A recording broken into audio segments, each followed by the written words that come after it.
So welcome to the second session, and this is on emotional transformation. So we are going to have an activity to begin with. You need your paper and pen.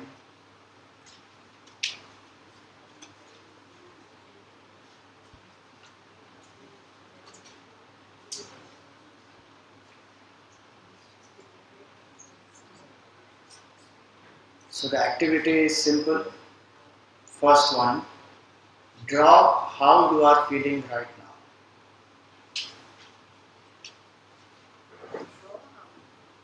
Don't start drawing according to your drawing skills. You first close your eyes and see what you feel, what picture comes to your mind, then draw.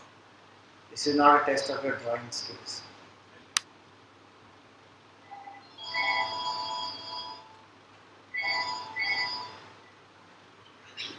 And smileys are not allowed.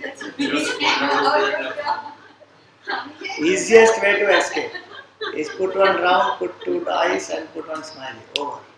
No. What you are feeling at this moment, what picture comes to your mind, draw that. Just a graph. I don't know what came to your mind. If it is a graph, then it's a graph.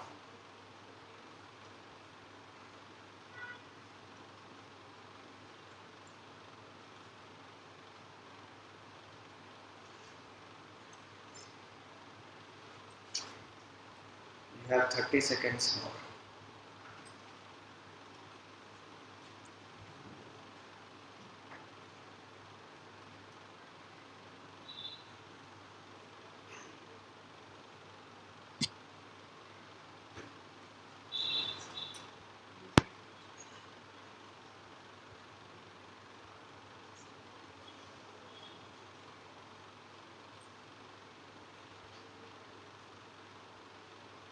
Done?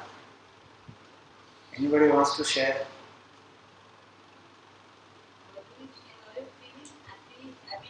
What have you drawn? If you like, you can show to people and say, okay, this is what I feel. It was smiling. In a prayer mood, I don't know. It looks like a heart. Yeah. What is that? It's blessed. In a prayer mood. Prayerful mode. What is that? Rays of light. Rays of light. Okay. I've drawn two trees. It's peaceful. Calm. Okay. I'm feeling all wired, like too much happening in the house. Run away from everything. Sun. So I don't want to face a lot Sun. of wiring. What is the feeling? Night, warm. आपने क्या I said blessed and attempted to be the symbol of blessed. It's too small. blessed? Okay. Anybody Mine else? is a graph. What? Which graph? What is it measuring? Measuring the kind of, there was a high level of activity of anticipation before it began. The moment it began, it kind of widened. But then it is tempered with thoughts. Through dots. Okay. And the coronal lotus. What is the feeling? I have a very feeling that I will be able to do a lot with the children. And I have to take them out from whichever place they belong to. That is associated with lotus. Lotus. Okay. Fine. So, anybody else? आपने क्या बनाया? Lot of thoughts. No feeling at the moment, but lot of thoughts. So, how have you depicted that? Or I've just written thoughts Oh, and written lot thoughts. of things coming into my head and going out of my Okay. Okay. So, the point here is, why do you think we made you do this exercise?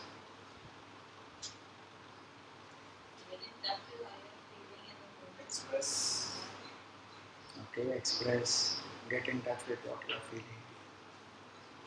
We rarely stop to think what is it that we are thinking. And always how's our parents being and How children does that feeling. feel? What does, yeah. Observe your own mind. Awareness. Yeah. So then I could have told you to write. Why draw?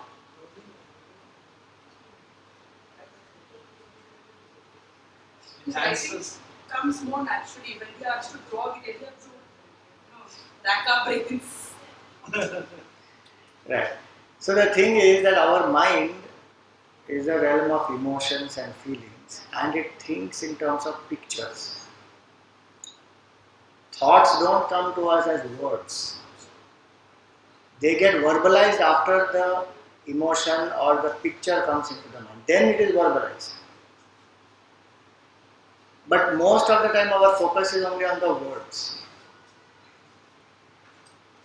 It is not on the pictures. And mind understands in terms of pictures.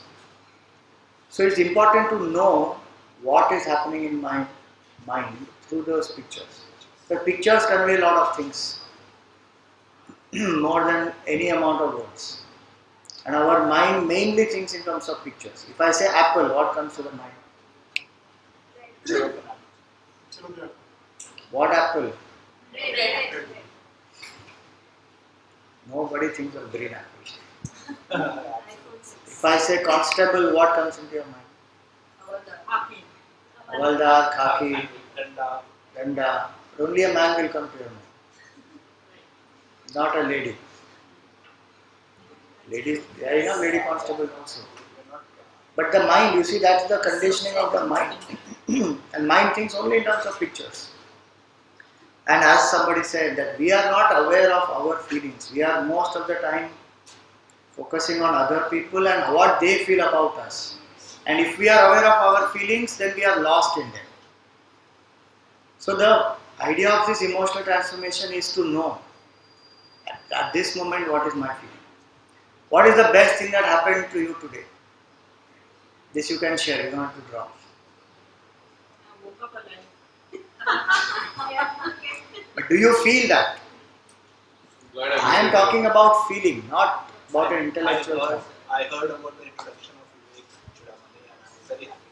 33 minutes I could listen. I controlled my anger this morning. Okay, the two people still You are happy, two people are. Both are happy, all of them are happy. The class. I'm glad I could The meet class is the best thing that is happening.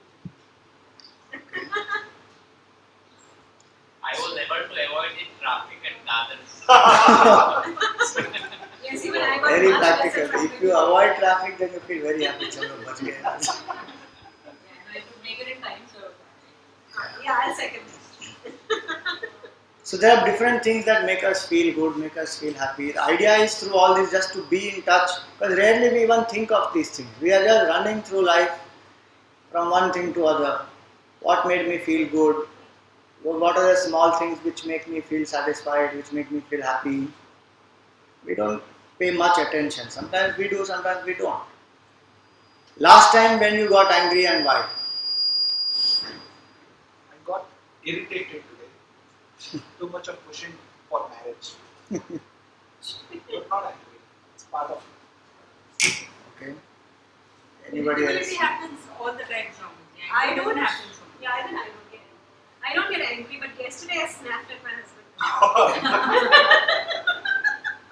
I just returned. He said, go and sit with Thai. I said, I myself would like to go and sit with my father-in-law, but right now I have to finish my work. Let me be.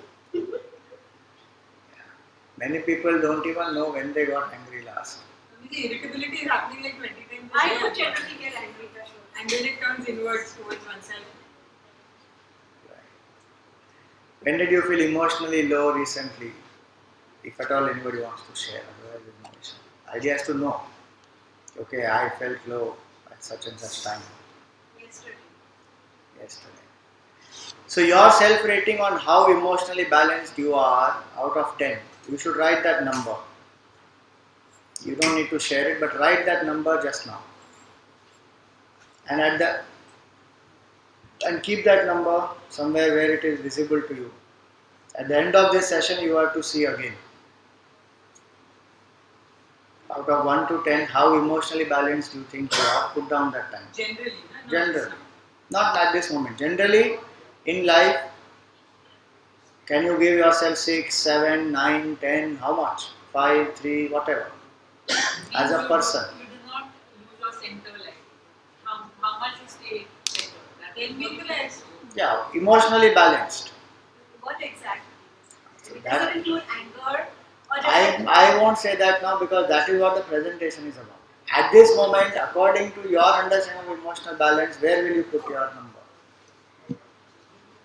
Because before you came to this session,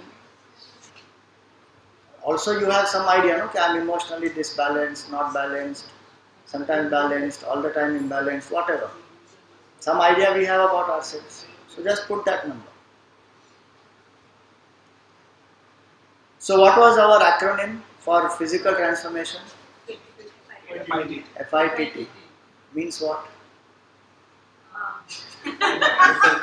She is tidy, I remember the last No, go one by one. F for Yes. I. Mind intake. Mind your intake. Mind Be tidy. Yes. Do regular health test. Now, emotional acronym is peace. So J.R.D. Tata, he said, I don't want India to be a superpower. I want India to be a happy country. Industrialists say. Sadhus and sannyasis have been saying it for ages. And spirituality is saying you can be both. It is not that you have to choose between either. If inside out approach is there, then it can be both. I can be materially also happy, spiritually also at peace. So statistics are very stunning when we see in all the 7 transformations actually, the absolutely urgent need is for emotional transformation. I don't know if you saw Times of India today. Today. Morning, the Suicide rates. headline is that Yeah. more than accidents are the suicide rates in this city. And you see the age group, 15 to 29. That is the age group. Even in that brochure that we have printed, the statistics we have given there is only reported statistics. That a teenager commits suicide every 30 minutes in this country. On one hand, we say that we are a very young country, more than 70% of our population is below 35.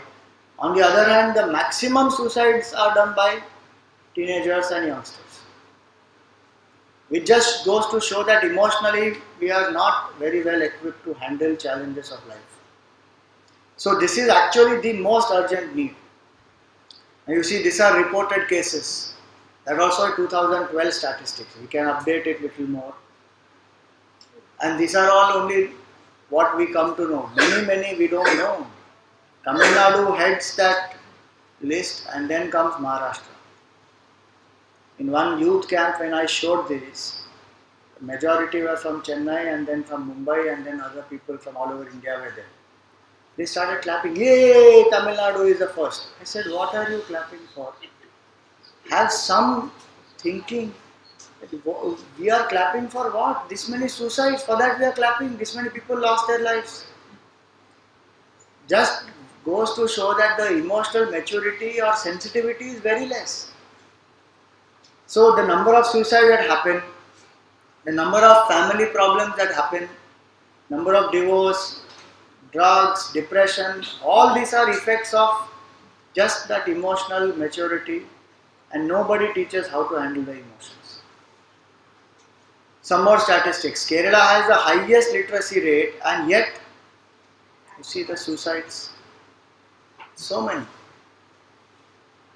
Again, 32 suicides are committed in a day, but it has highest suicide rate also. This is just reported statistics. So just because the literacy rate is 100% doesn't mean anything. That has only a certain relevance. But to face life, emotional transformation and strength is very necessary.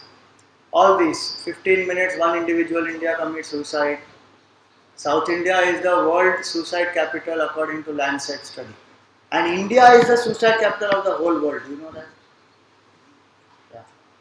India is the suicide capital of the world. Maximum suicides in anywhere in the world happen only in India. This is all In absolute number and in percentage. that I am not aware of. But it will be in the number only, no?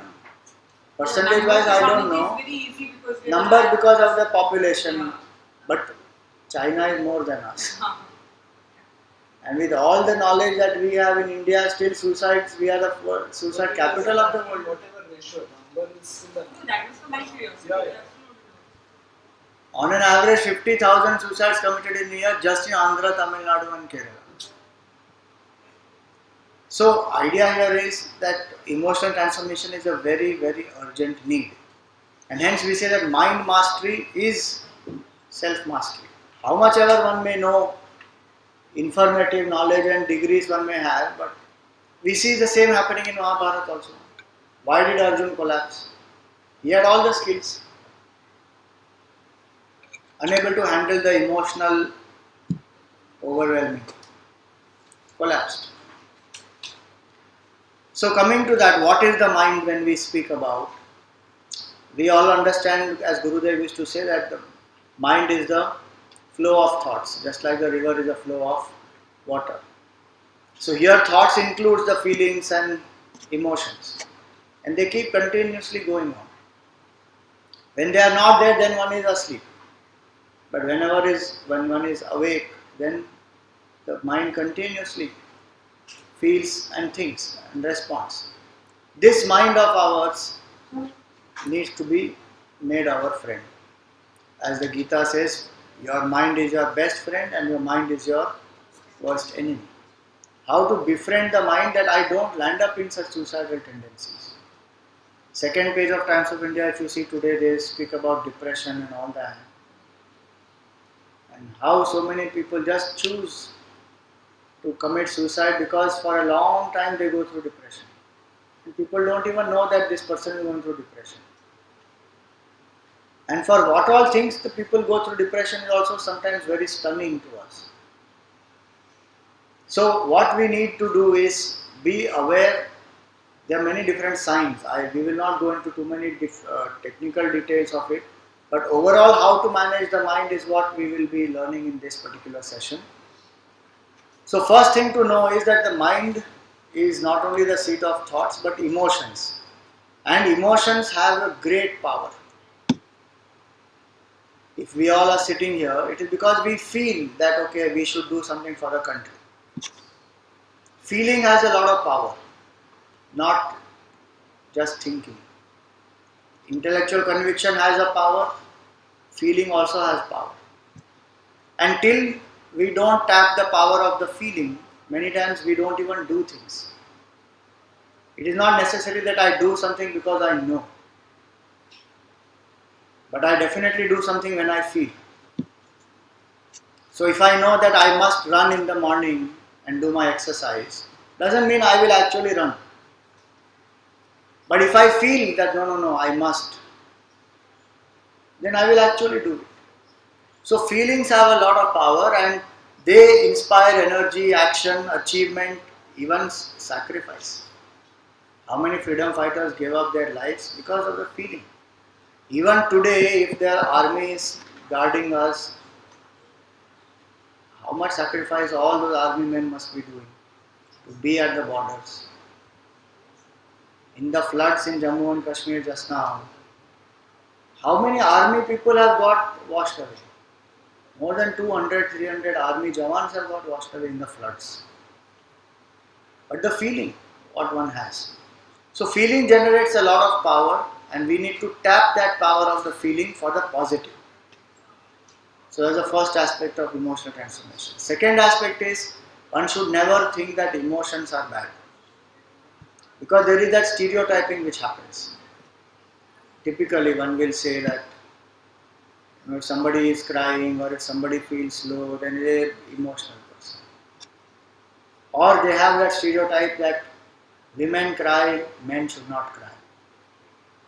And that stupid quote sentence that goes with it. मर्द को दर्द नहीं होता. क्यों नहीं होता? Heart नहीं है क्या?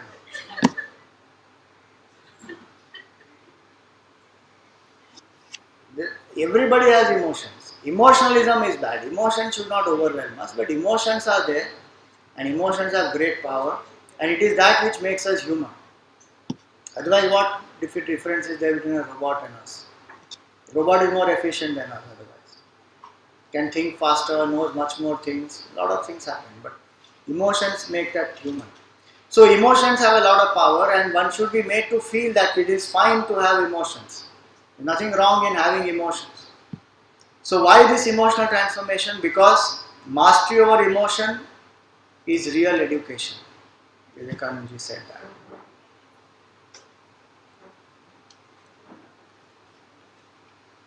By the way, anything special about today? This is the day he gave his speech at Parliament of Thank God. 11 September 1893 was the day when he gave the speech in the World Parliament of Religions. So that great master, he said, mastery over emotions and passion is real education. Do you know who is Howard Gardner? So he is a person who came out with this idea of multiple intelligence.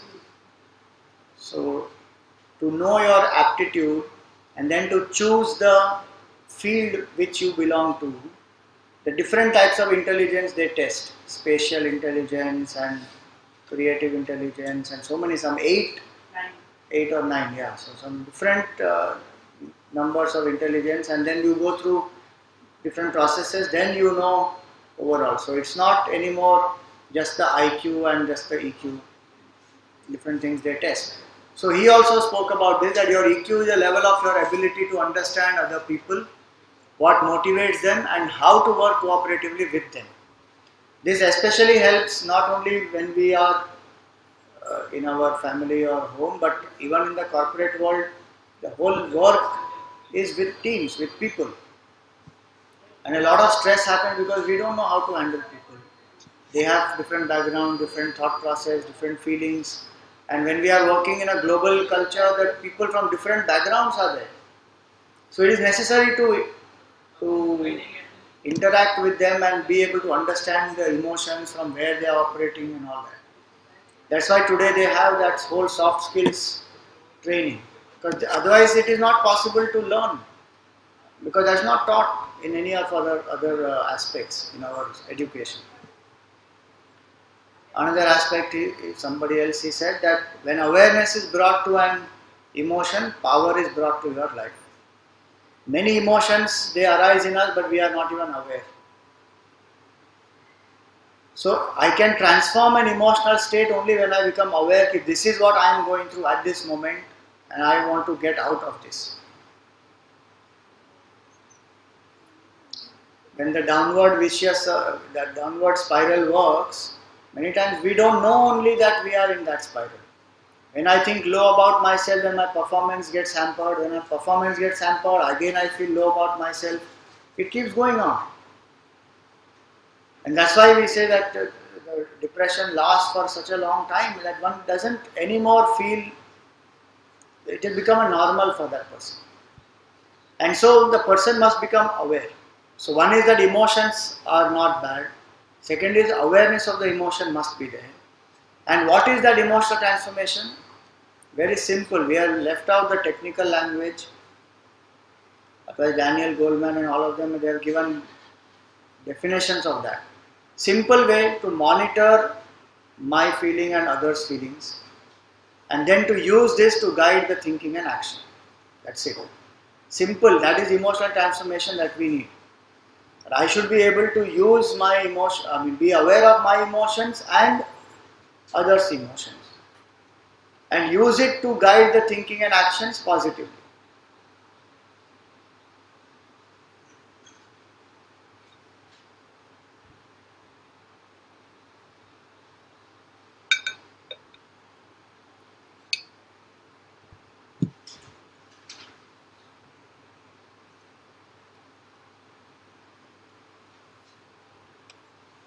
If there was some kind of a call center like this, it would be so good.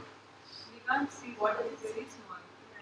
So it is saying here that thank you for calling customer service. If you are calm and rational, press 1. If you are a whiner, press 2. If you are a hothead, press 3. Then accordingly you will get the operator who will respond to you. So anybody in this room is emotionally at peace?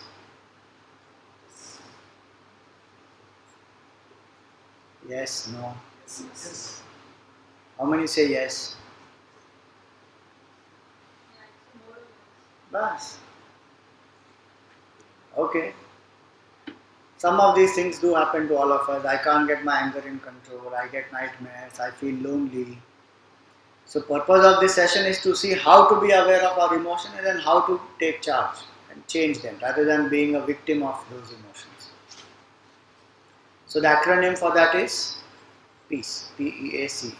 Now let us see one by one what it is. How many times have we hurt others because we acted without thinking? Impulsive actions, they hurt. They hurt us also, they hurt people also. So P is for pause. When impulsiveness arises in us, we should know to pause. So simple traffic light example we take. Stop, think and then respond. Pause has these 3 steps. At least I should become more aware that I am feeling impulsive at this moment. Then I can pause. In the beginning it may not even be possible to know that way. I get just impulsively angry or irritated or frustrated. Slowly as I become more aware of my mental states through the day, then I can immediately recognize that I am feeling very restless right now. And if we find out our trigger points, then all the more better. Simple. One trigger point is if I am hungry, then I feel very angry. So I should know very clearly, okay, what are the times when I must eat properly. Otherwise I feel very irritable. Some words, some usages that people use, those I am very touchy about. So when they use those, then immediately my mind gets disturbed. So I should know what are my trigger points. So stop, think and then respond. Generally otherwise this is what happens. A stimulus comes and then we react immediately. Management also says let there be a gap between the stimulus and the response. And so don't immediately respond. Don't immediately just start reacting. Even if there is impulsiveness, one should know how to control that. So, how to do that? Think of a situation where you feel you have impulsively reacted like that. Just mentally you think and keep. Which sometimes keeps repeating often. And then see if pause can help in that situation. That will it make any difference that if I learn to just pause for a few moments? In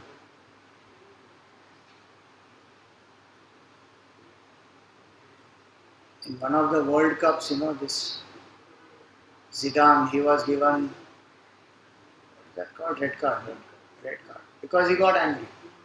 Even just now in this World Cup, that man he bit the.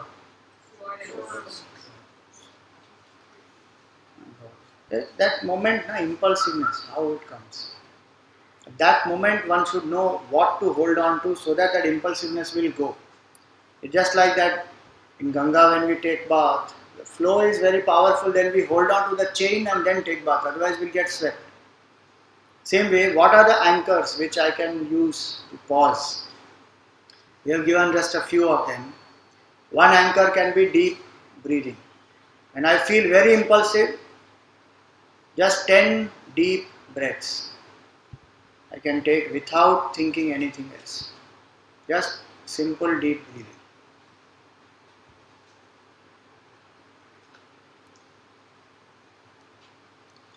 One can even do a mantram walk.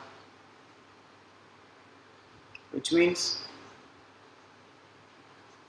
walk briskly if you can.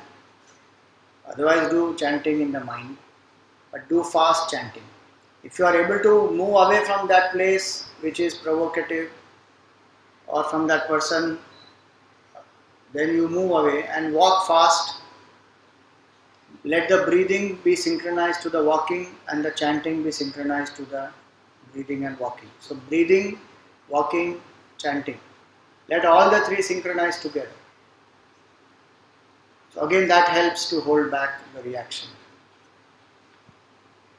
You can even tell yourself Om Shanti, Shanti, Shanti. This I use very often. Just tell myself Om Shanti. Be quiet. It's okay. And do not ever use this on other person. If somebody else is angry, don't say Om Shanti, Shanti. Otherwise, both of you will have a different type of Shanti altogether.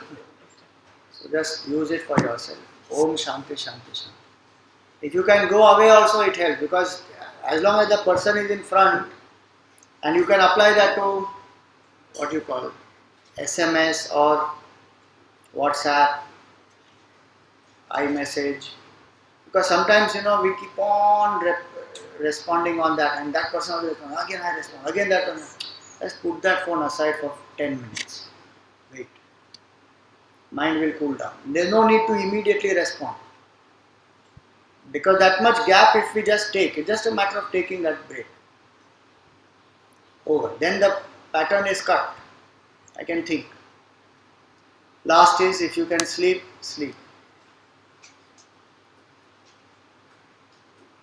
There was one PJ I heard. The student was sleeping in the class. So the teacher came next to the student and said, "Arey, why are you sleeping here?" He said, "My mother said I should sleep over a problem. That's why I am sleeping in class." So if one can sleep, then sleep. Next day morning you can know. This can happen many times through email. And people send email and we feel like sometimes responding immediately on that email. Say, okay, I will sleep over it, tomorrow I will respond. Delay that, it helps.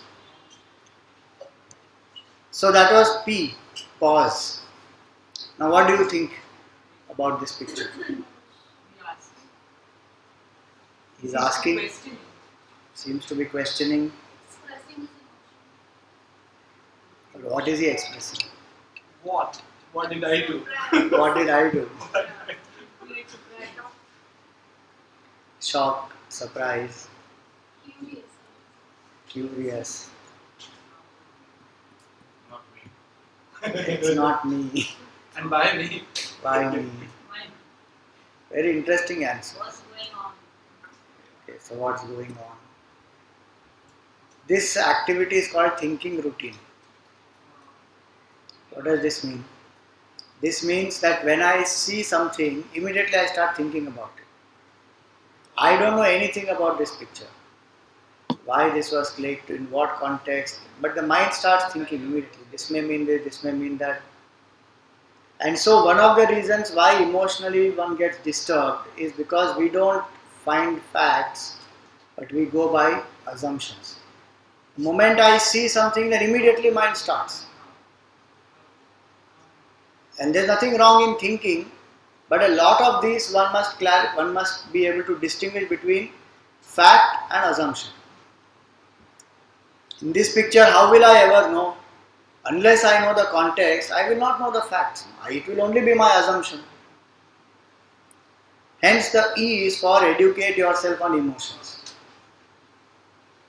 In that, there are a few sub-points. In this you tell me, what is a fact and what is an opinion? There are examples here. False is opinion. You don't love me. Why not fact? That's his or hers issue, not the it's not a confirmed fact. Last week we just spent an hour together. That's a fact. It's a fact.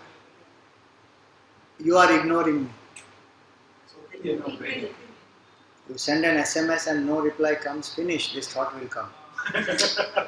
Ignoring me, I tell you. Before marriage, I used to wait for my SMS. After marriage, even if I send repeated SMS, no reply. What is my value? You are ignoring me. You didn't pick up my call yesterday. Fact. She hates me. She scolded me yesterday. So, fact and opinion one should be able to distinguish. One can ask oneself, is this a fact or is this an opinion?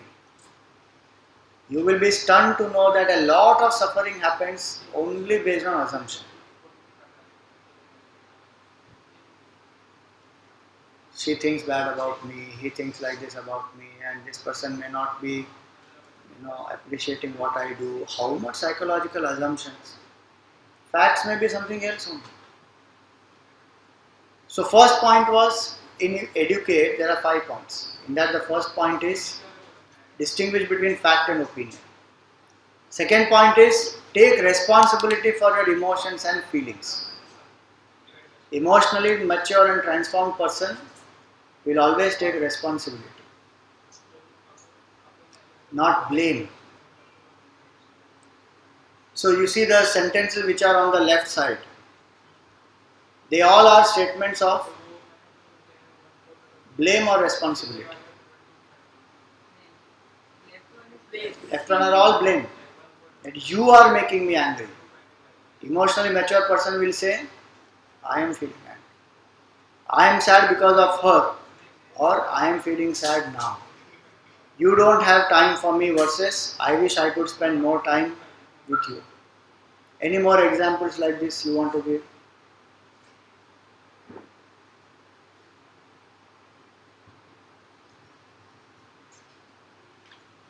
You prefer the other sibling.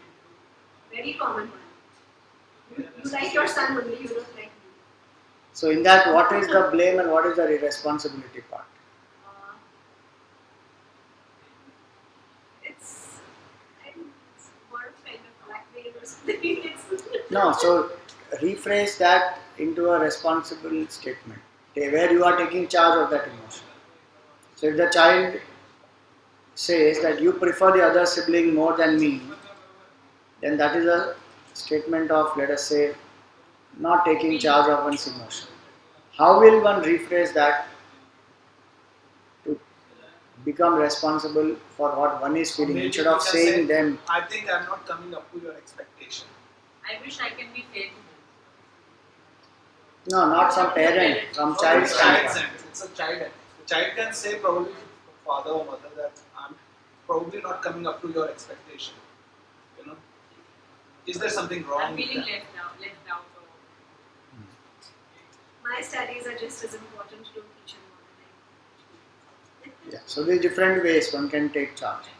So what happens when I take charge of my emotion? Why should I take charge of my emotion? Yeah, because then the power comes to me and I have the power to change Respond instead of appropriately. blaming someone else. Or you don't create a conflict. You don't get into debate basically. Two things happen. One is that because I take charge of my emotion, I stop making others feel responsible for it or blame for it, or so they don't become defensive. They have their space. And at the same time, I can change my state because I have understood now that that is how I am feeling. Person may say whatever, person may do whatever. But how I respond is in my hands. If this simple fact is known by people, so many suicides will stop. So what if somebody did not treat me properly, or society did not give me some respect, or my parents did not give me some facility or love or care? So what? It is my life. I can choose to respond. And there are so many examples of people who have faced so much more than us emotionally, and yet they have bounced back and they have achieved what they wanted to. They never gave up. Only because they could realize, okay, I have that power to change my emotional state. Otherwise, what is the difference between us and animals? No difference. They cannot consciously change their emotion. Some other trigger has to happen, then their emotion will change outside. So, second point is this, take responsibility for the emotion. Third, it is not to blame myself. When I take responsibility, it is not to blame myself, it is also to know that emotions come and they go. They are temporary phases. In that temporary phase, I should not blow it out of proportion. Again, some examples here. Get lost versus please leave me alone for a while. What a big difference. I am a loser versus I failed in this particular instance. How many times people use this expression and we don't realize that how much it impacts the other person. You are a loser. You are a loser. Person feels so horrible. Oh my God, as though I'm just nothing. Totally demeaned that person feels. So what if one contract I didn't get, or one project I didn't succeed, or one relationship I couldn't carry through? So what? In that, yes, whatever I need to change, improve, I should. But I am not a loser because of that. People feel resigned and totally dejected in life because of these kind of brandings. And then they end. Why? They don't want to live. If I am a loser, what's the point in me living? I hate you versus I am angry on your behavior for now. More examples of this. You're always late. You are always late. We make these blanket statements to people. They're so stupid. We talk. One child said that till I was 10 years old, I thought my name was stupid. Because the mother kept on calling, hey stupid, don't do this, hey stupid, don't do that. What does that do to the psyche of the child? The child felt stupid only, what else? So encouraging vocabulary, and in this context it is that they come and they go, don't blow it out of proportion. So many people think that if I take responsibility of my emotions, especially the negative ones, that means I am a bad person. That doesn't mean you are a bad person. That only means that you have become aware of that which needs to be corrected. That's all. It is not to victimize myself. Array, I am this, I am that, I can't do better, and I know there's so many good people than me, I am a worthless fellow. It is not to self-condemn myself. Very simple line in the Gita says, lift yourself by yourself, do not condemn yourself. I have to lift myself by my own effort. What is that lifting? Never allow myself to fall down into negative self-image, low self-esteem, self-condemnation, all those things. Use the feeling constructively to guide the actions. Whatever feelings I have can be always used positively. So if I ask myself that how will I feel if I do this? Am I really happy with this work or this decision? A lot of decisions which we take can be out of many different types of pressures. But one of the things which can guide is, like if Arjun had asked this question, suppose Krishna was not there to guide him. But had Arjun asked himself this question, that how will I feel if I do this? Then he would not have run away. Luckily Krishna was there, so he didn't run away, but not everybody has a Krishna around themselves. Am I really happy with this? So if he had left this battlefield and gone into the forest and lived as a mendicant, would he have been happy? Honest answer will come to us saying, no, this won't make me happy. Or if it says, yes, this will make me happy and I really feel good about it, then go ahead and do it, because then the emotion is guiding the action in a positive way. And even ask others, what would make you feel better?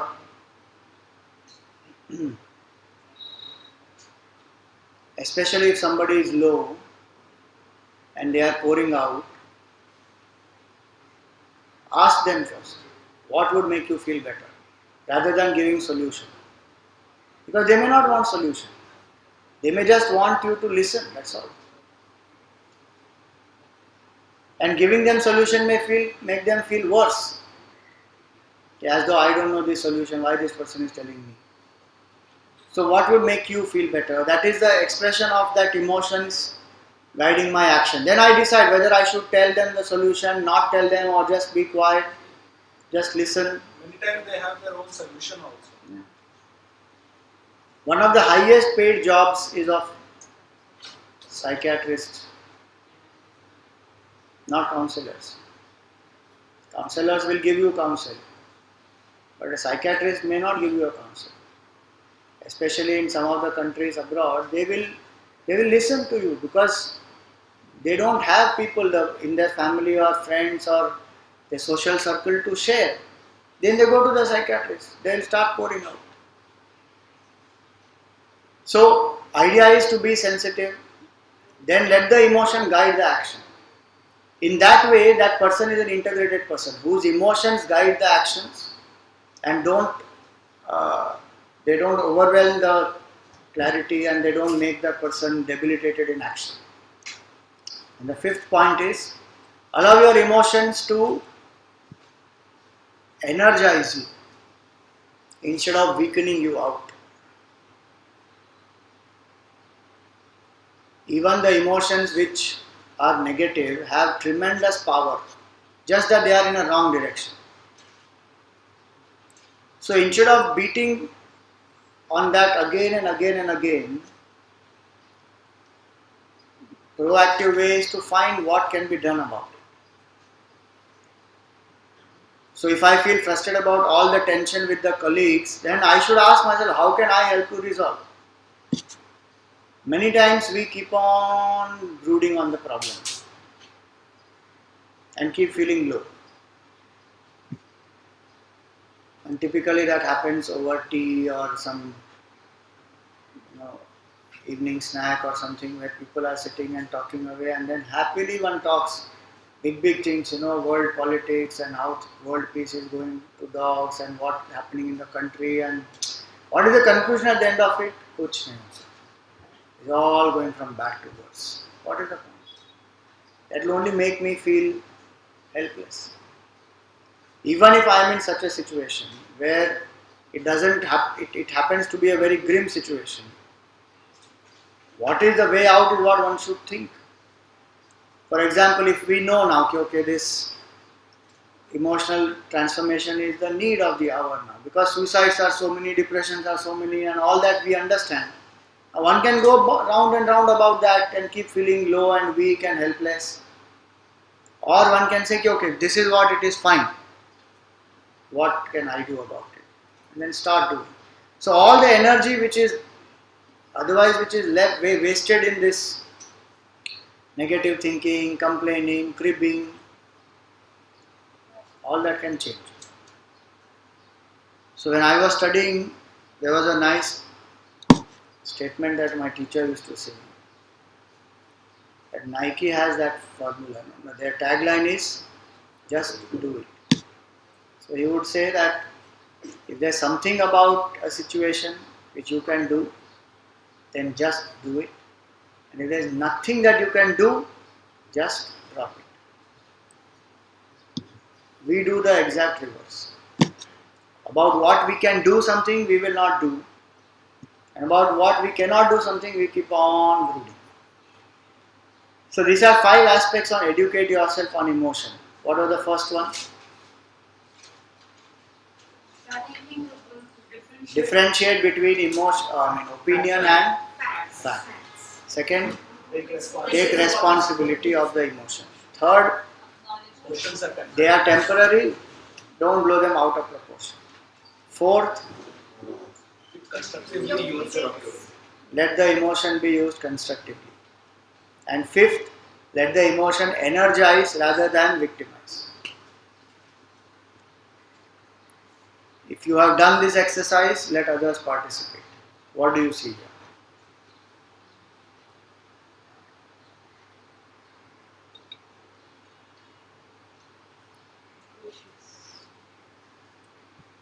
Equations, what else?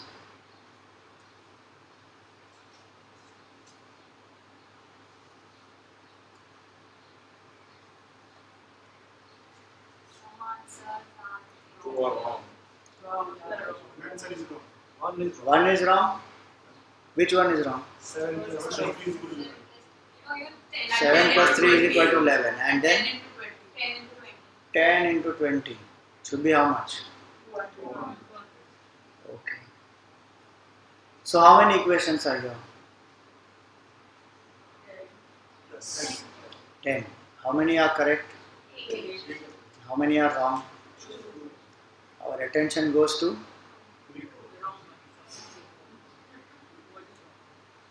not that we didn't see the 8. Some of you said also some are correct, some are wrong. But typical human mindset is where there is a flaw, mind goes there. And what is the good or what is the correct aspect, one takes it for granted. It's okay. So ठीक है ही. The whole approach to our upbringing is improve through fault finding. And that's why so much of emotional insecurity in the world today, because we are equating ourselves that if I have if I make mistakes, I am a bad person. If these are negatives in me, then I am a bad person. And I must improve by finding where all I am making mistakes, and I should plug all those. No doubt that errors can be, one can become aware, one can plug them, but growth happens not like that. Growth happens by focusing on the positive. So emotionally also, if you see, in interviews and all that, people will be asked, describe yourself. Now what that person describes themselves about in the interview and what the person actually thinks about oneself will be very different. Because for that interview, the person would have mugged up a certain answer which is positive. But actually the self-esteem, what one is feeling about oneself is, there are many other aspects which will be included in that, where one feels, and one will be frank, then one will say, I am a good person, I am very bright, I am this, I am that, but then the list will start. I get angry, I am very impulsive, I get very late, I am not punctual, 1, 2, 3, 4, 5, 6, 7, and that list is generally a lot. That's the reason why one feels not worthy enough. And when I don't feel worthy enough, then I want success outside to make me feel worthy. Then I want appreciation from people to make me feel good about myself. Hence we say that educate yourself on the emotion, in the sense that focus on what is good about myself more than my limitation. If our whole system trains us to do that, lot of these suicides and everything will become less. Because we get judgmental on ourselves.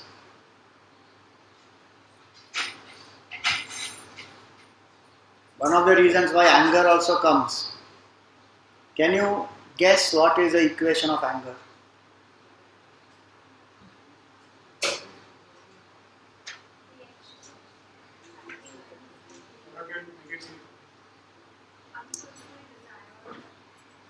Unfulfilled desire. Right. Expectation into denial. Higher the expectation and the denial happens, the greater is the anger. So the expectation, by here expectation I mean a psychological expectation, which is called as attachment. Functional expectation is obviously going to be there. If this session has to happen, then I expect that you will come here. Not that pata nahi jo aaye theek, nahi aaye to bhi theek, how does it matter? Not like that. There is a functional expectation that you are there. You expect that I will be here. That doesn't create anger. Psychological attachment creates anger. So the greater is that attachment, greater will be the anger. And typically that attachment happens to things, to various things we want to achieve in life. And when we don't get that, then we get very angry. So why does that attachment happen? One of the reasons that happens is because, as we said earlier, I don't feel so good about myself, then I depend on other things for my happiness. And if I don't get that, gone, anger.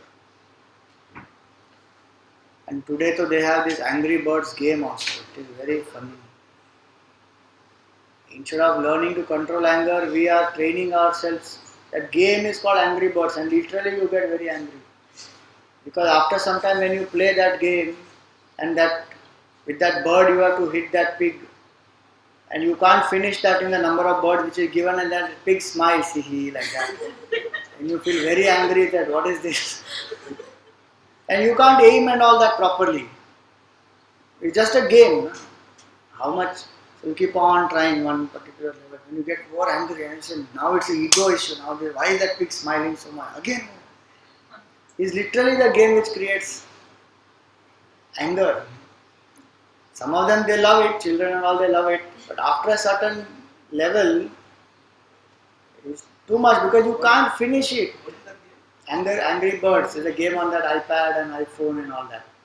I was wondering few days back, this why kids these days have Angry Bird t-shirts and umbrellas. Because that's the It's such a game. negative word, na?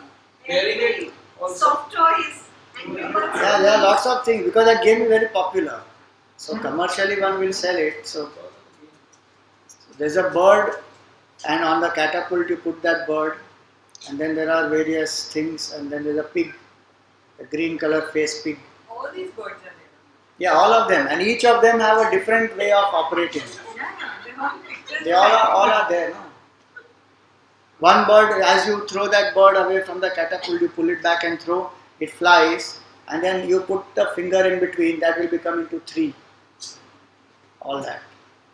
A lot of strategies are there in that. How to destroy that pig. And it doesn't get destroyed so easily. So you get very angry. I played it, that's why I'm telling you personally. Because this, obviously we are handling teenagers and youth. And then they keep on wearing that Angry Birds and all that. Then I said, what is this game, Angry Bird now? They showed it to me. Oh my God. Swamiji, very interestingly enough, after Angry Birds is something that kids learn very fast to play. But after that, when another game came out where this bird keeps dropping, and the creator of that game, I forget, somebody, one of the youth will know what that game is called. What is it called? No, not Rio. Where that bird is just one bird, it keeps dropping, and it's almost impossible. If you get 10 marks in that also, it's like I've never crossed more than 2, never done more than 2.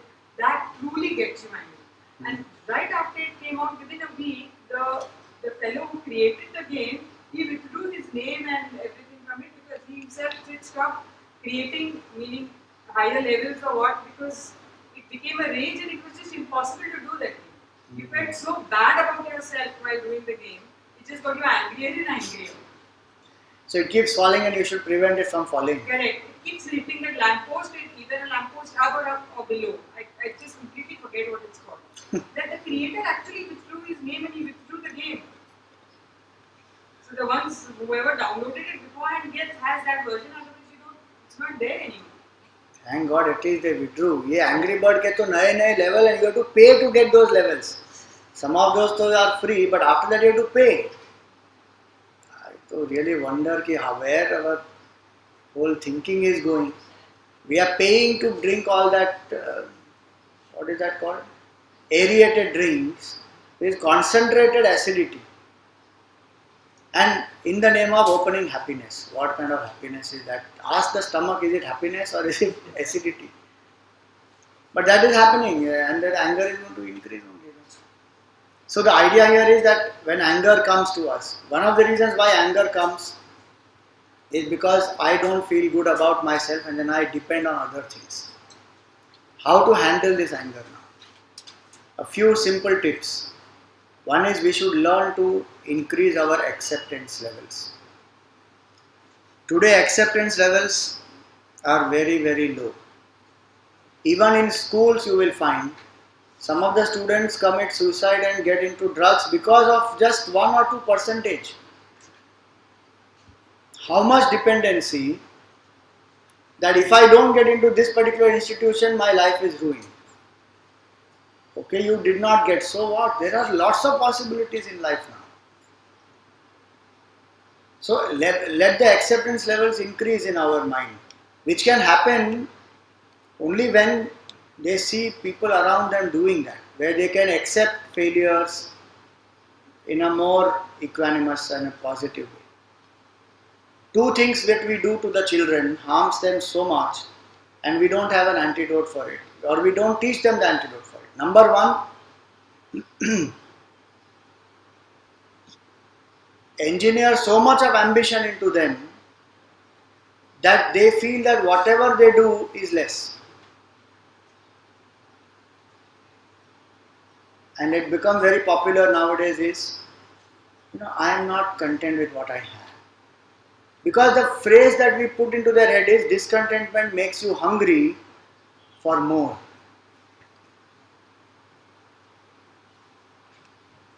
You can grow out of inspiration, not out of discontentment, dissatisfaction. Why can't you be content with what you got? And then grow higher. Who said no? But no, you should not be content. Then you will become complacent. No way. If you are really content, your potential will also increase much more. So that is one thing where uncontrolled ambition is what we are putting into their heads without the value of contentment. Number two is we do not tell them how to handle failures. We only teach them how to aspire for success. When failures come, how not to lose hope is a very important aspect. No education system will teach how to handle failure. But every education system and every school will select on the basis of percentage. All those fellows who have not got selected, they feel rejected, gone. And then what is the point in bragging about we have 100% result? You will have 100% because you have selected only those kind of children. True. And what happens to the other people? How much their confidence has got hit? One is a functional infrastructural limitation that okay, this many number of seats only are there. But other is a psychological feeling of rejection. They feel failed, over, gone. How many people clear that IIT, JEE, the joint entrance exam? How many attempt and how many clear? You will see that proportion. Even CA, I don't know how much percentage of clearance is there now. Earlier it was 2%, 3%. Whole country may say 2%, 3% CA clearance happens. Rest of them feel array, and then they keep on attempting again and again and again. So how to aspire for success? Okay, we teach them, but also how to handle failure one must teach them. And give examples of so many people who have faced through failures and yet gone through them with dignity. How to go through failure with dignity is something which one has to actually learn separately. Nobody teaches us that. Everybody can quote that very nice statement which we have heard from childhood. Failure is only a stepping stone to success. But people don't know how to handle failure when they are in that state of failure. That time it is not a stepping stone to success, it is a stepping stone to suicide only. How many people are doing that? So one must teach that. So how will that happen? When I learn to accept life. Okay, so what? Gurudev used to tell us that word. So what? So what if I didn't get admission into this college? So what? My life is over. So what if this person rejected my proposal and did not accept my relationship? So what? I should know how to think of other options and move on with life. So one is to increase acceptance. Second is they both go together actually. The more acceptance I have, the lesser is my insistence. Third is to invoke empathy. Sometimes we can't understand other people, why they are behaving, and then we get angry. One has to see it from their standpoint. That why is this happening? So many times the teacher gets angry at the student. But teacher doesn't know that the student is having issue in the family, and maybe in the family there is a lot of conflict and tension and the person is not able to focus. Or like that movie which came out, Tare Zameen Par, that child actually had dyslexia and the teacher and the parent had no clue about it. So how much of unnecessary blaming?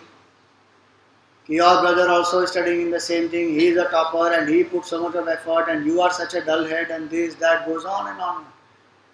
The child is sincerely putting all the effort but he has a problem. So empathy. Learn to laugh at yourself. This though we are not, nobody teaches only. We make such an ego issue of so many things. But Swamiji, today what is very scary, especially since we are going to be handling these modules and conducting them, is this the current generation of crop of kids who are coming up are very good at laughing at others. That though one makes That is the main fun. source of entertainment. The language also, if you say you're such a slave, you know, such a servant. They talk to each other like this is normal language. When something is fantastic, they say it's sick. It's so good, it's sick. Really? I Yes. thought sick was for something else. Alright? Right? This is what they say. Sick is fantastic. Sick means fantastic. Yes. I Always didn't know that. negative words are used to even denote good things and bad things. So person who's if they make fun of another person, they call him a slave. So it's I don't know how easy it would be to even get through these children and try and explain to them point number 3 and 4. 3 one can tell them, but 4 may be difficult. 3 is invoke empathy. Because we expect that now from other person. If the parent is getting angry on me, the parent should think from my standpoint what I expect or not. If why am I wanting to go out for a party and come late night? I want the parent to understand my peer pressure. So empathy point is easy to explain. Whether they will accept it or not, that's a different point in their head. But at least the seed has been sown. Laugh on yourself may be tough because I didn't know this, that now they do that. I know that they pull a lot of each other's legs and then that the line between humor and insult is It's almost gone. It's gone. And many times it is insult only in the name of humor. Yes. But this equates equally with point number 1, the fact that you cannot learn to laugh at yourself, means you're not accepting of anything around. So it goes hand in hand in that sense, and I agree with Shruti that the generation is becoming more self-centered and more opinionated at the same time. So that's which is why you're setting up this model. Maybe we can do some examples. Yes, Swamiji. Maybe put in some of these that how these kind of words, however much you say it in jest, they have an impact on your own mind. They have an impact on your way of thinking. The other day I heard somebody saying, she's a famous actress now. At the moment she's a famous actress. She said, I would kill to get that. I said, man. But word is still kill, na? You may not kill actually, but what is that expression? How much of aggressiveness is there behind it? I would kill to get that offer. Baba. That just shows the amount of aggressiveness that is there and the usage of words is. So coming back to this, learning to laugh at yourself, I think we should put some more examples on this. That how learning to laugh at oneself can really diffuse the whole tension and the situation can become very light. Otherwise it becomes a big ego issue. Especially this happens when the comments come about the body. You are very... About anything, it's body, clothing, equipment. Same thing, yeah, body, clothes, phone, so many There was things. this one girl in my son's class. She's very dark. And I just happened to go one day. So we were kind of, that day some teachers hadn't come, so she requested me. It was close to my place. So she said, just come and hang on this class. I was so surprised. They all went on and on, African. And then poor girl, she really felt bad. Then after, I said, does anybody worship Krishna here? So they all put their hands up. I said, he was down. They kept quiet up. I said, your own classmate, you all should be preventing others from telling her nonsense. So this is what God is doing. I think so in relation to what we are talking about, we can add the effect of their words, how the karma will affect them in future. That is a little deeper aspect. We should just tell them the psychological impact of the words. For example, in the young generation, probably what I understand, they try to put the other person down because उनके group में वो ऊंचे हो जाते हैं, खिंचाई करते करते वो बड़े smart हो जाते हैं. So they think that they are popular and they are very smart in खिंचो. But in reality, when you go doing this way, somebody will become, you will get someone who is smarter than you, who will kicho you in later life. That we don't need to tell them because that is little not easy for them to understand. What we can explain there is simpler aspect, that why do I need to feel happy by putting somebody else low? It's a sadistic It's only approach. because I don't feel It's so a good sadistic about approach. myself. That's all. Absolutely. It's a And sometimes sadistic when there approach. is emptiness within yourself, you try to fill it up by doing things like I that. think So we make a few changes in this point. Peers, like, they all act like that, everyone. yeah. No, and that's the peer pressure total. For youngsters, it's not so Navneet, what you say not something feeling like good that, about yourself. example It's like just my fear. parents don't let me go out, but others are allowed to go out. You know, you were saying that. So often kids will feel discriminated against. So the point is very simple. Parent is not against your going out. Parent is concerned for your safety. You make them aware about the safety aspects and you assure them and you prove to them that nothing harm will happen to you. They will not have a problem. They are not against the going out per se in the night. They are more concerned about the safety part. So if you explain to them very clearly this, that okay, I am going with this and this person, I am going to come back by this and this time, and this is my, these are the things which we are doing there, then there is no issue. See, everything is not necessary that parent will understand, the child also will have that maturity, because unfortunately today there are a lot of value systems which are reversed. If you are a good person, then you are a useless fellow. Being bad is being in thing. Being cool, being all that. If you follow rules, then what a person you are. You must break all the rules, then you are cool. So those things which they have got into their mindset, now that conflicts with the earlier generation's mindset. That is the issue there. So wherever that balance is stuck, is stuck. Otherwise, wherever the right thing has to be insisted and they have to let go, they better let go. And that there is not a choice in that, because that is in their interest. How to make that happen can be tried in a more acceptable, positive way. Beyond that, one can't. So the idea is not to convince them. The idea is only to make them aware. Okay, there are better approaches which you can do with the parents for certain things, if you understand the parent standpoint.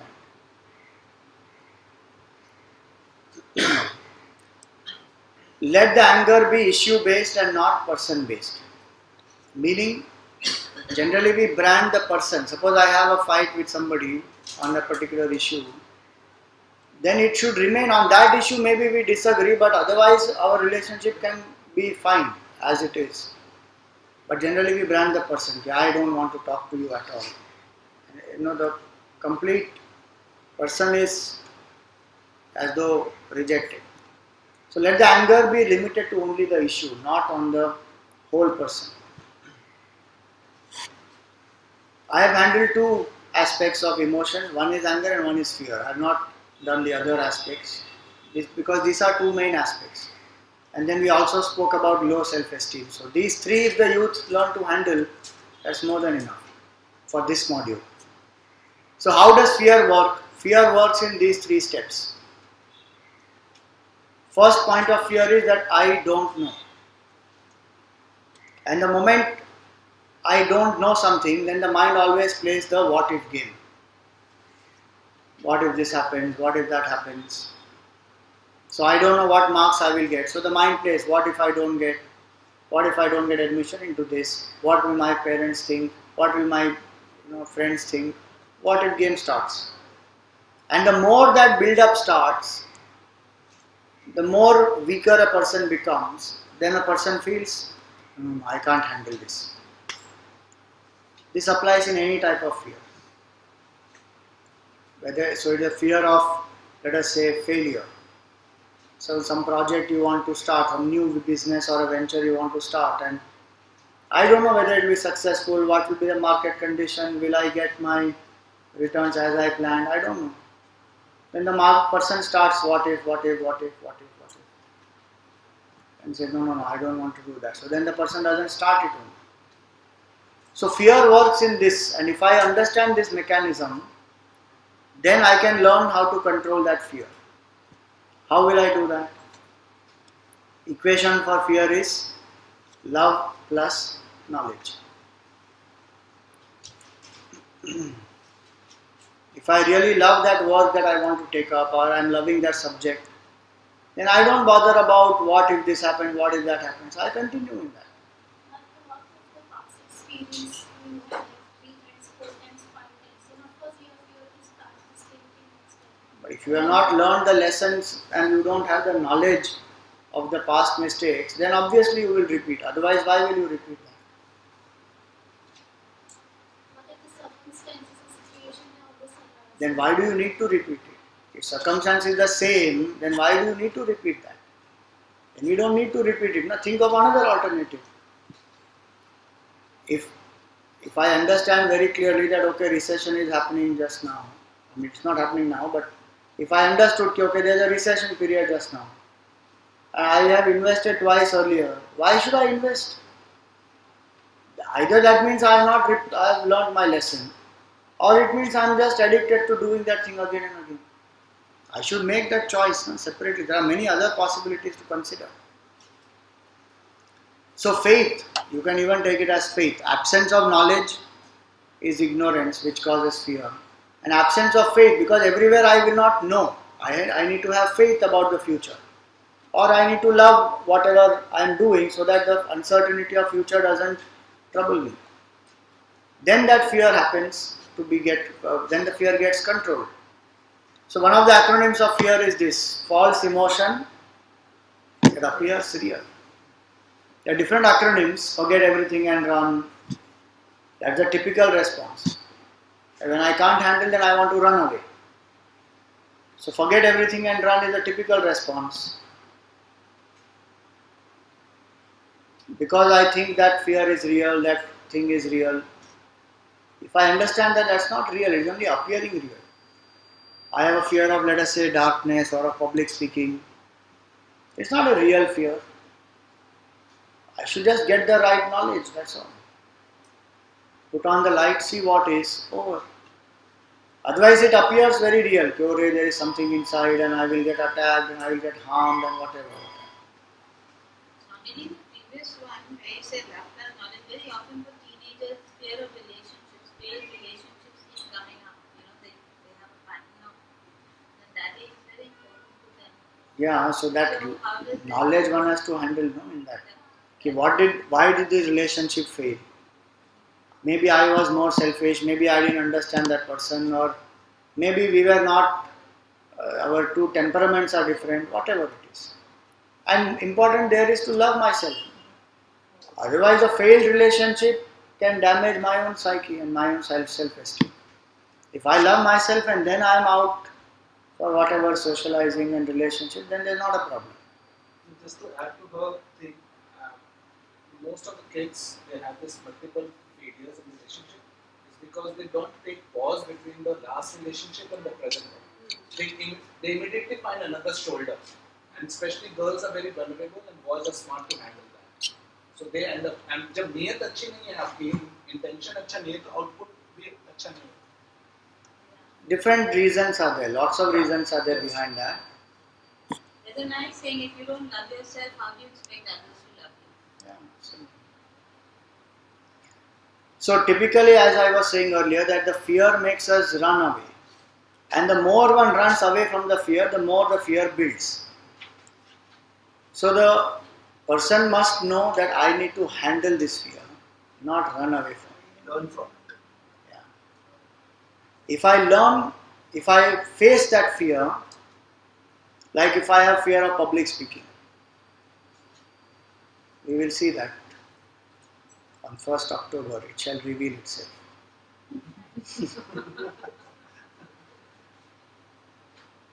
I may say that it's okay, Swamiji, I am not there only, I am going to bunk that session.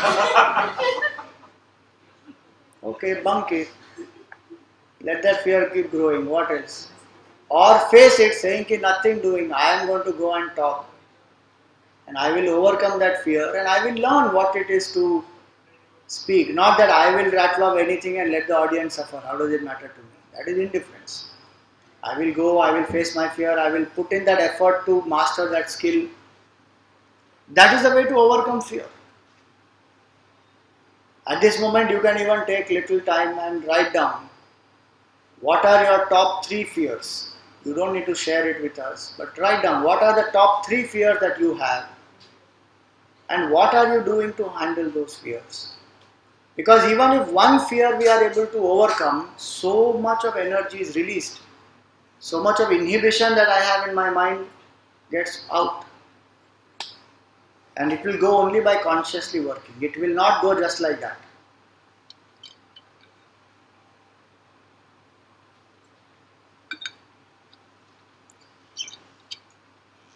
If you are in a school or any such place, you can make them write down, but by mistake also don't ask them to share. Because some innocent people will get up and share, then that fellow had it.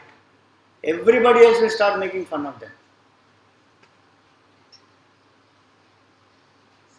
So what are those 3 fears that I have that I should write down and then see if this can apply.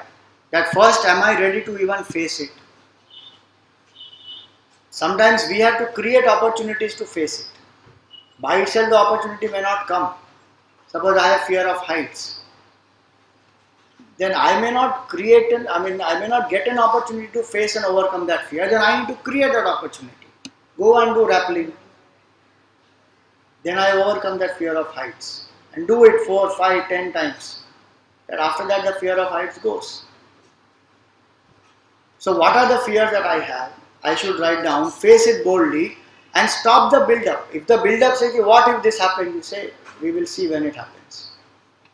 And if the mind says, no, I can't handle it, then you say, no, I can. That will happen if I have that will to overcome that fear. I want to overcome that fear. And I stop my build-up. Otherwise, we give too much power to the fear. That whole Batman movie was about that. Not whole Batman, but one aspect of that. I think Batman 1, no? Yes. Where he is scared of the bats in the well. He has that. Yeah. He falls down into that well in childhood, and then so many bats they come out, and he's very scared. Now he actually chooses that bat as the symbol for himself is mainly to get out of that fear. And ultimately, in the last part, in the climax, also that happens to him. There, finally, he is able to overcome the fear fully. Then, no more fear about the bats. So, the idea is a person who faces the fear. Now, to today, you have a slogan: "Dar ke aage, jeet hai." Only beyond fear is there success. Fear will make us inhibited. So, I can handle it. And there's a nice fear mantra.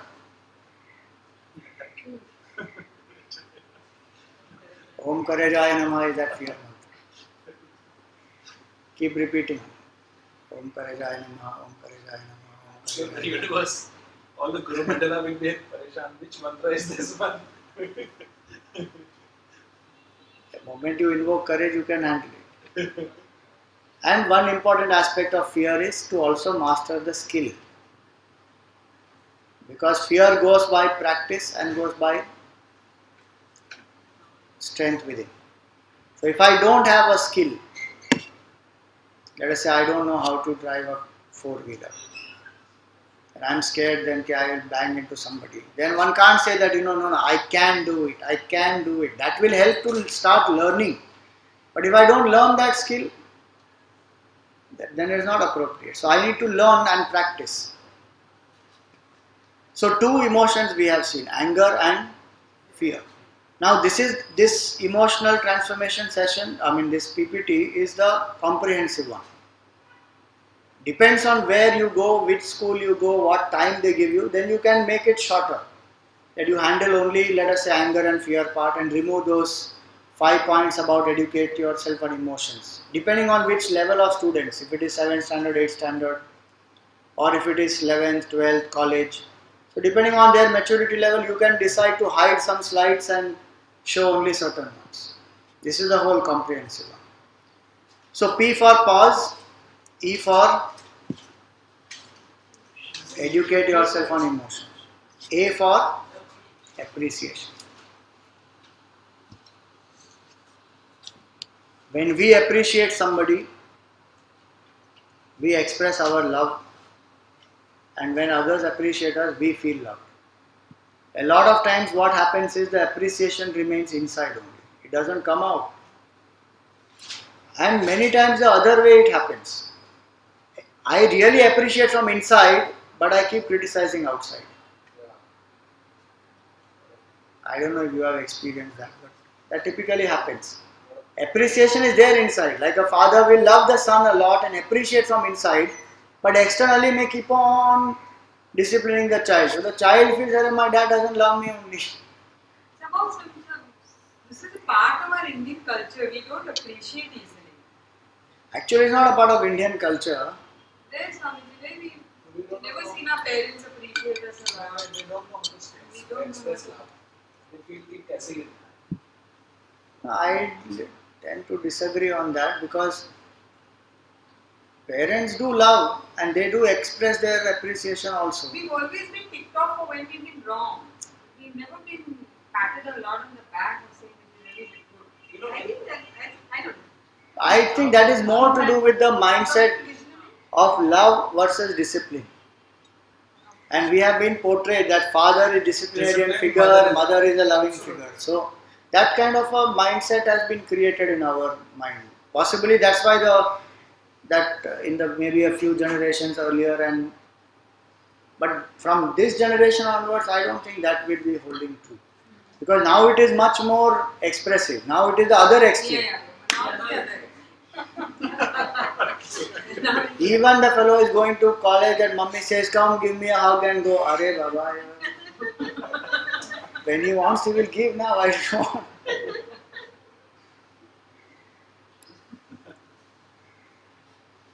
So anyway, the point is, we can this table which we have made. To write the name of the person, write what do you appreciate that person for, and if there is something that you don't like, then write, in spite of this, I still appreciate this about this person.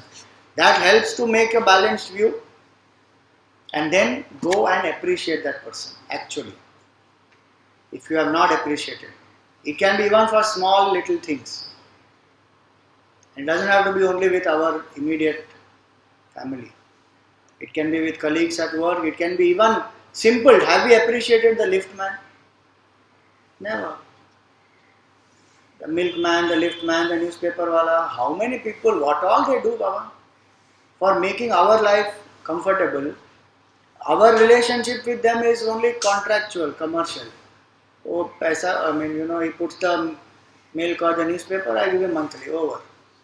How early that man gets up and goes there to the sorting place and takes that, comes there. Postman is a classic example. Courier and postman. How much they walk, my God.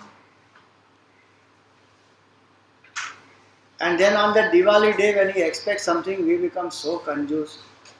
I gave him now 100 rupees, 200 rupees. How does it matter?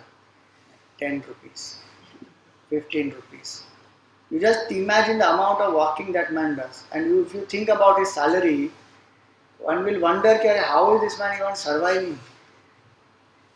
So even those small appreciation can happen for a lot of people, and what that does to me is I become more expressive one and I become more sensitive. So many people are contributing to even my well-being. What am I doing? What? And how does it matter if I say one nice word to them? How are you? Are you having a great day today? Whatever. Some nice thing you can always say. They are human beings. So emotional appreciation, that makes a lot of difference. And typically what happens is in close relationships where emotional expressions are not there of appreciation, a lot of times one regrets later. You will find typically when that person has passed away, then in the shoks about that person, everybody comes and appreciates that person. But while that man was alive, criticized him to death actually. And then one feels, Yare, I wish I could have said this. You see this one simple clip here.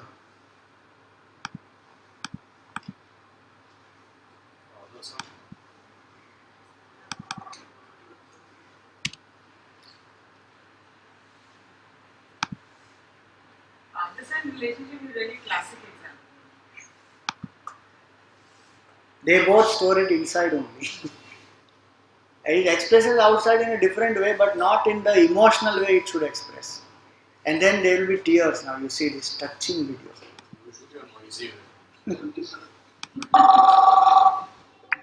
लेकिन बहादुर अफसरों के शवों को अब आदर और सम्मान के साथ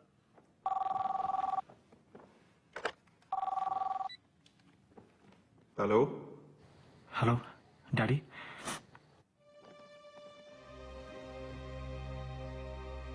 करण बेटा, कैसे हो? कहाँ हो? कहाँ हूँ ये तो नहीं बता सकता डैडी, लेकिन ठीक हूँ। चलो भगवान का शुक्र है। तुम्हारी मम्मी तो आजकल सुबह शाम भगवान से, और इस वक्त तुम्हारा फोन आया तो घर पे नहीं। ये फोन मैंने आपको किया है, वो कहने के लिए जो मैंने आपसे कभी नहीं कहा। डैड, आपने मुझे जिंदगी में क्या कुछ नहीं दिया, लेकिन मैंने आपको सिर्फ दुख ही दिया है। करण, तुम ये सब क्या कह रहे हो? करण, आप ये मत समझेगा कि मुझे इस बात का एहसास नहीं।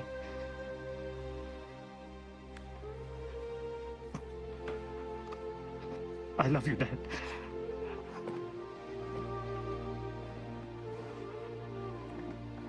I love you too. अब एक बात मैं तुम्हें बताऊं, मेरे सारे बिजनेस सर्कल में, मेरे सारे दोस्तों में एक आदमी नहीं जिसका बेटा या भाई या कोई भी इस वक्त फ्रंट पे हो। ये सब सिर्फ बातें ही करते हैं,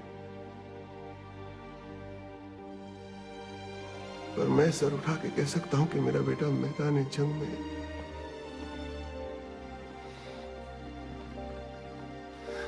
कभी मैं तुमसे नाराज था बेटा।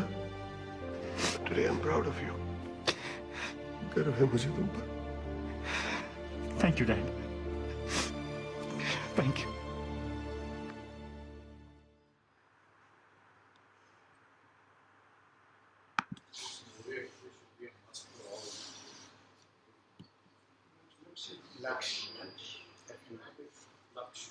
Laksh. Two emotions, no, very common, but generally they don't get exchanged. One is I love you and one is I am proud of you.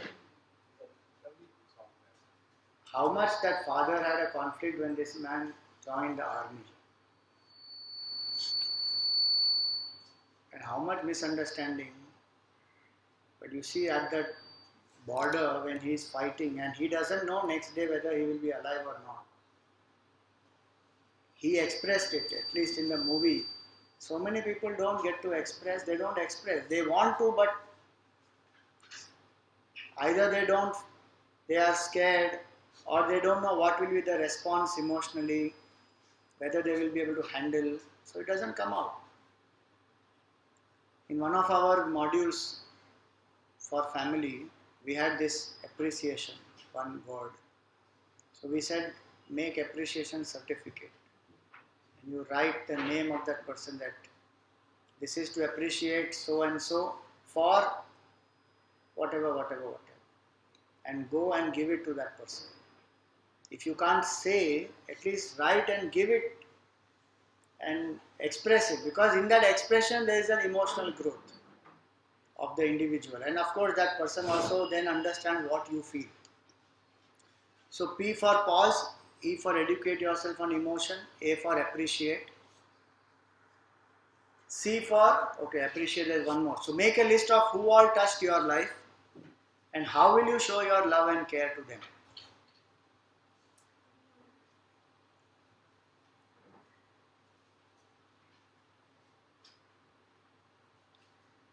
So one can be those who immediately are there in our family, in a close circle, who really have touched our life. And then the second is all those who have been instrumental, even in small ways.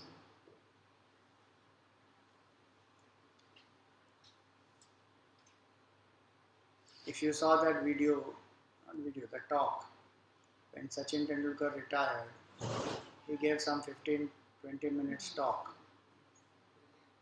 thanked everybody. Even the smallest of the person, whoever was helping him to pick his kit bag, who used to take care of his kit bag or take him to that, and what is that? His brother who used to drive him to the cricket ground, Shivaji Park, and so many people, he thanked all of them. That just shows that one really appreciates. And people also feel it's actually a part of our duty. In our Indian culture, it's a part of the duty to express gratitude to all the people who have been.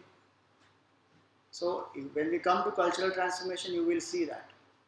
How we appreciate everything from nature onwards, not just human beings. From nature onwards, what all is helpful for my survival here and my life, then we express gratitude to all of them.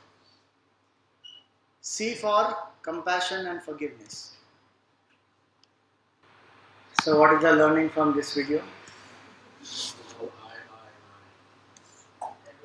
One is it's all about I. Compassion is about being aware of the other person, difficulties other person goes through.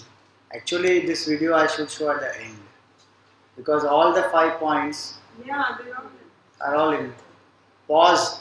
Either one of them could have paused at a point in time.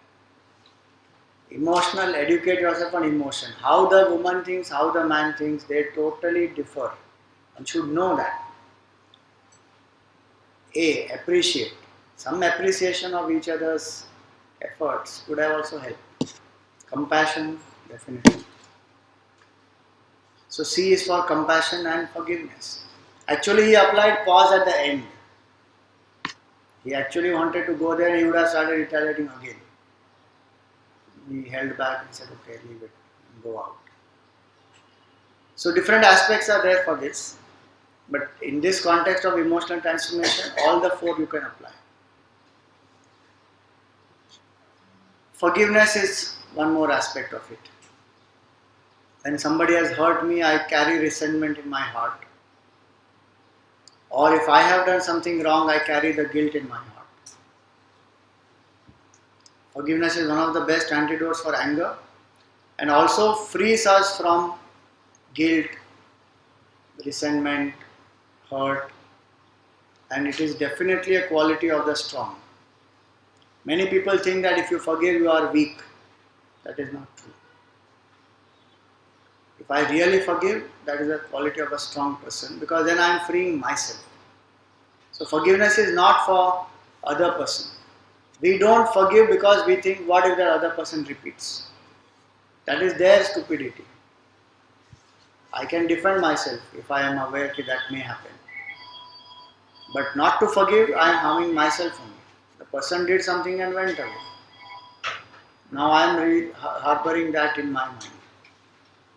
Hurt, resentment, revenge. I burn. So emotional transformation actually can be judged by the capacity to forgive and let go. If one criteria has to be chosen, it is forgiveness. That person is a really emotionally mature person. So the activity can be done depending on what age group you have of the participants. That write down on that piece of paper that incident, play through that whole incident in the mind, write it down, color it, express whatever you want. Let that whole anger or resentment or guilt or hurt come out on that. It's a psychological activity actually. Either burn it or throw it, trash it, to give a psychological impact that I am over it now, it has gone out of my system.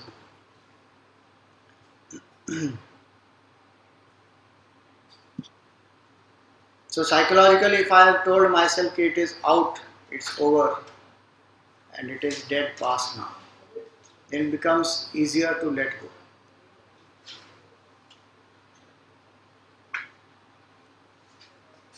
Last one is E for evolve.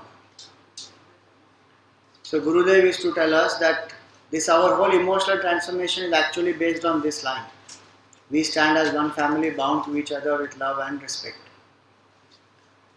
So evolve to really come to love where if I really love the opposite person, then faults become thick only when love becomes thin. So if my heart is filled with love, then I don't see faults. I see more of the goodness.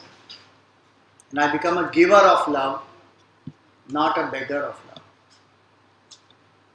Very strange is that everybody wants love, but very few are actually going out to give. Each one is waiting. And even if one gives calculated. I give this much, how much did I get back? So give love in spite of and not because of. There was one boy and he had a girlfriend. So the mother asked him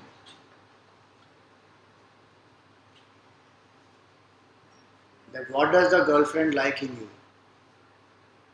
So the boy said, she thinks I am young, I am handsome, I am talented. Then she asked him, what do you like in her? So he said, she thinks I am young, I am talented, I am handsome. So his love is because this lady thinks like this about him. The moment that opinion will change, love also goes. True people who really love are those who will love in spite of and not because of. That's the evolution. So in evolve, don't revolve. In that evolve, one must evolve from attachment to love. What we just saw was from attachment to love. And then go from love to devotion.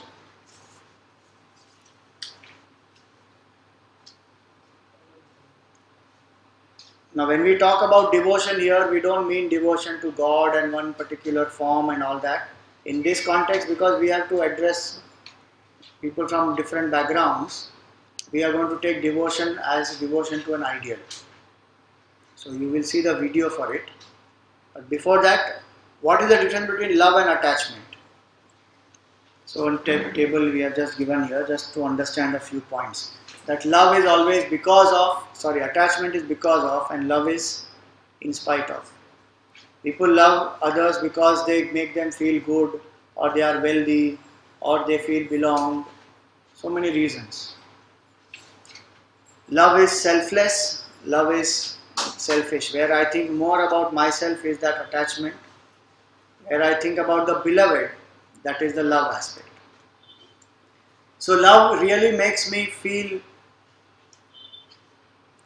more positive, more confident, reduces the stress in the relationship. So simple differences between love and attachment. And typically it is attachment which causes sorrow. People have very funny expressions about love is equal to pain. Love doesn't create pain, love doesn't create sorrow. Attachment creates pain and sorrow.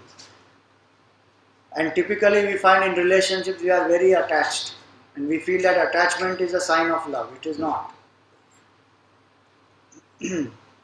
Attachment is a sign of dependency, psychological weakness. In true love there is no dependency. True love and freedom go together. So love and attachment, you can present it in different ways. This is just a table for you to know. You can present it through examples, anecdotes, many aspects. To conclude, we will see this video of Gurudev which speaks about the devotion aspect.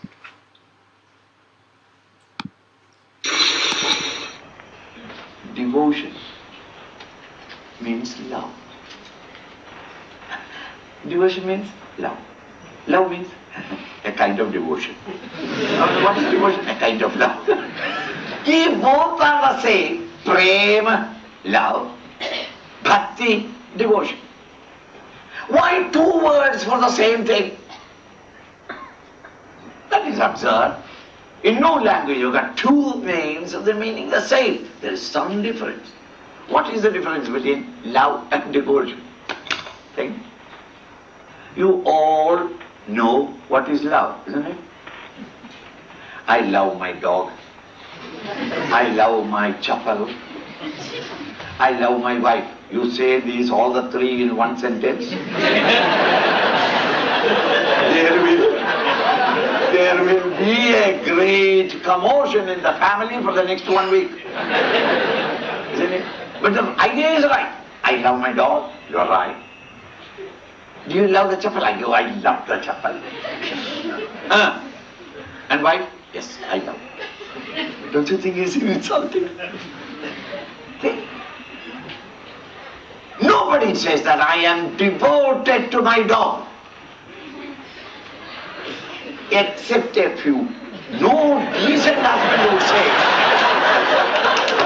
No decent husband would say that I am devoted to my wife. I love my wife, right.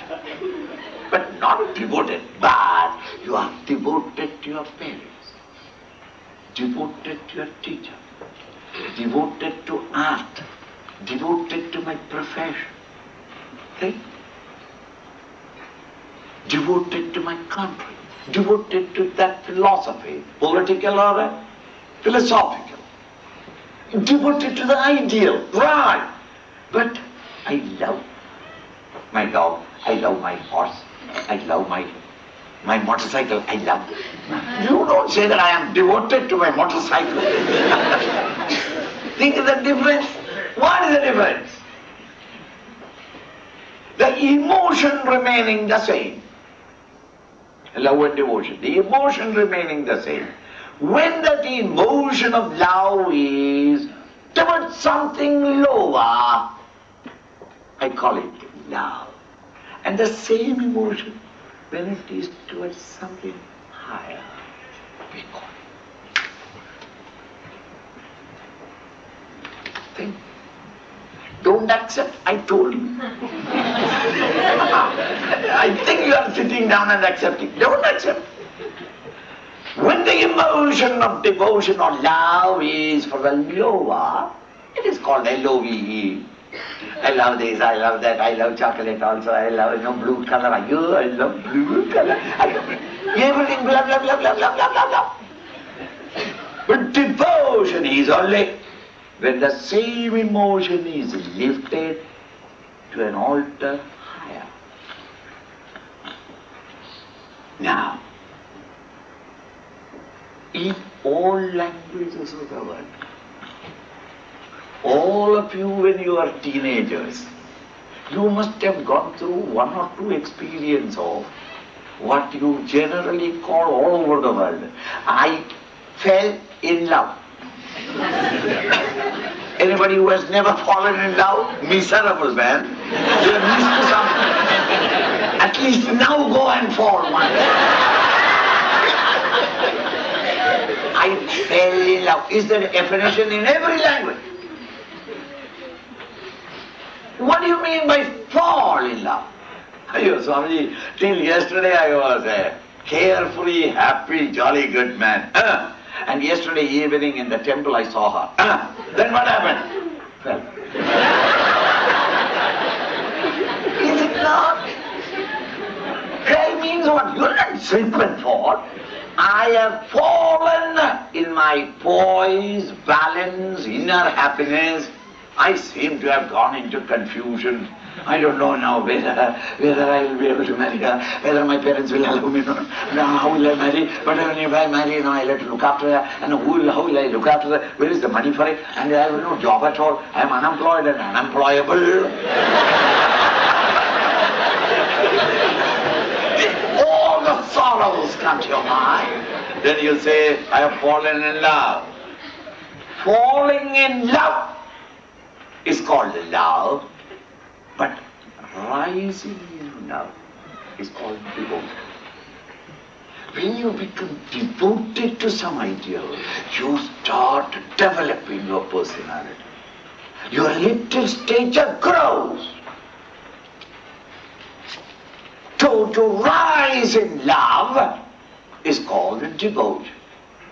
So when I have got a goal, a symbol there to symbolize my beloved Lord, And when I tune up my mind to Him in devotion, I cultivate or develop my faculties more and more if I am sincere.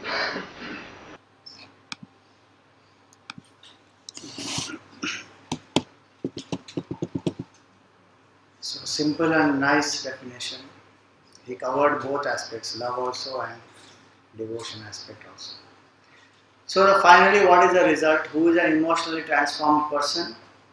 One who operates from happiness, who can channelize the negative emotions in a positive way, accept whatever challenges life throws at that person, and finally has harmony in relationships. Simple 4 criteria. Now you have to rate yourself again. In 1 to 10, what number will you give?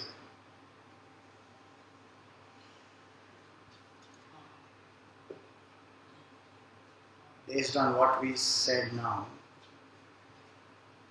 how balanced do I feel emotionally, considering these factors now?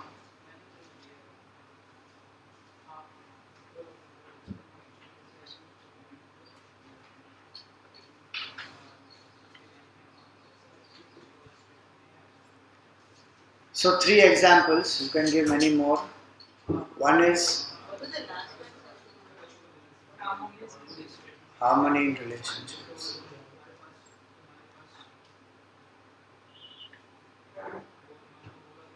So guess what these people did when they were faced with an emotionally challenging situation. So Jamshedji Tata, he was refused an entry into the hotel because he was an Indian. So what did he do? He did not choose to victimize himself. What did he do? He created the Taj group of hotels. Steve Jobs, his own company sacked him. What did he do? Meanwhile, he started something else, but again he returned to Apple. Dr. Kalam, he could not become a pilot and he was young. What did he become? He became the nuclear scientist. So each one, when they face difficult situations in their life, because they are emotionally mature enough, they handle it very positively and rise higher. So this is our summary. Pause, educate yourself on emotion, appreciate, care or compassion and forgiveness, evolve, don't evolve. We will take the pledge.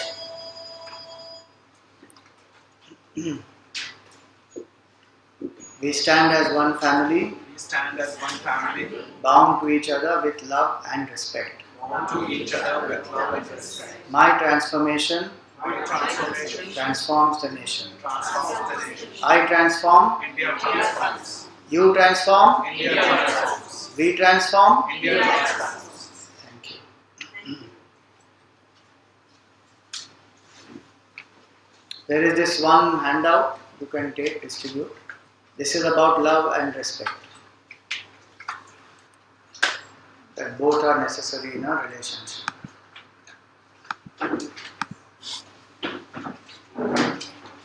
So the next session is on 16th, and that we will do the intellectual transformation.